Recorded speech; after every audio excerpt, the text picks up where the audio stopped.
இந்த கல்வி நிறுவனங்களே பயிலக்கூடிய மாணவ மாணவிகளுக்கு வேலை வாய்ப்பை உருவாக்கிட வேண்டும் என்பதற்காக டைடல் பார்க் வளாகத்திலே புதிதாக அங்கு கட்டிடங்கள் கட்டுவதற்கான அறிவிப்புகளையும் வழங்கி அந்த பணிகளையும் விரைவாக தொடங்க இருக்கின்றார்கள். கோவையினுடைய மற்றும் ஒரு அடையாளமாக மிக பிரம்மாண்டமாக 7 மாடி கட்டிடமாக அமைய இருக்கின்றன பெரியார் நூலகம்.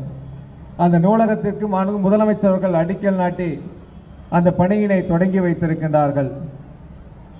பொதுவாக போட்டித் தேர்வுக்கு தயாராகக்கூடியவர்களுக்கு ஒரு வாய்ப்பாகவும் அவர்கள் வாழ்க்கையில் வெற்றி பெறுவதற்குமாக அந்த நூலகம் மிக பிரம்மாண்டமாக கோவையினுடைய அடையாளமாக அந்த நூலகத்தை முதலமைச்சர்கள் வடிவமைத்து பணிகளை தொடங்கி இருக்கின்றார்கள்.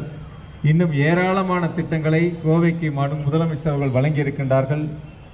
முதலமைச்சருடைய வழியில் துணை முதலமைச்சர் அவர்களும் கோவைக்கு ஏறத்தாழ 9 கோடி ரூபாய் மதிப்பிலே ஹாக்கி விளையாட்டு மைதானத்திற்கான பணிகளை தொடங்குவதற்கு நிதிகளையும் கொடுத்து விரைவில் அந்த பணிகளையும் தொடங்க இருக்கின்றார்கள்.